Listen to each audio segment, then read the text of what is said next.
ఈ కథకి ఒక సోషల్ కాజ్ కూడా ఉంది. అవునవును. అంటే మనకి లవ్ స్టోరీస్ ఉన్నా లేకపోతే ఒక ఛాందసంగా మాట్లాడే మంగపతి లాంటి క్యారెక్టర్స్ ఉన్నా కూడా ఒక సోషల్ రిలవెన్స్ ఉంది పోక్సో.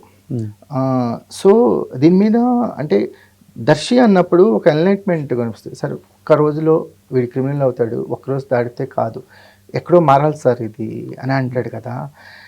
అది ఎంత సజెస్టివ్గా ఇంపాక్ట్ కొట్టిందంటే నిజమే కదా. ఒక్క రోజులో ఒక 24 అవర్స్లో ఒకటి క్రిమినల్ అవుతున్నాడు, 24 అవర్స్ దాటితే క్రిమినల్ కాదు, కేసే కాదు, కేసే లేదు. సార్ భలే పాయింట్ పట్టుకున్నారు సార్. అసలు అంటే దీన్ని వ్యాస్ట్గా డిస్కస్ చేయాల్సింది చాలా సింప్లిఫై చేసి చెప్పారు. మీ రైటింగ్లోను డైలాగ్స్లోను మీరు ఆ సెక్షన్ మీద మాట్లాడాలంటే 4-5 పేజీలు డైలాగులు చెప్పాలి. ఖచ్చితంగా ఉంటాయండి. అంటే రాసుకొని పక్కన పెట్టినవి కూడా ఉన్నాయి. 5 పేజెస్ అలా ఉంది.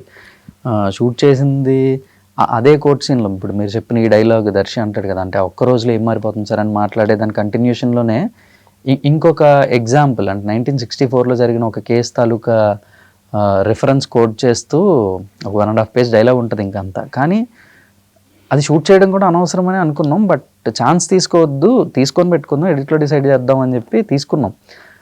బట్ డెసిషన్ మేకింగ్ అక్కడే ఉంటుందండి. మీరు ఇప్పుడు అన్నట్టు పెద్ద డిబేట్ ఇది, చాలా వాస్ట్గా డిస్కస్ చేయాల్సిన టాపిక్ని ఒక చిన్న డైలాగ్తో అంత సింపుల్గా. పూరి గారి ఫార్ములా, పూరి గారు మొన్న మాట్లాడతాం ఒక ఇంటర్వ్యూలో మాట్లాడుతున్నప్పుడు ఎంత బాగా అంటే నువ్వు ఎంత గొప్ప విషయం చెప్తున్నా అది వాడికి అర్థమయ్యేలా చెప్పకపోతే నువ్వు వేస్ట్ చెప్పి. ఎందుకంటే వాళ్ళ కోసమే కదా చెప్పాను.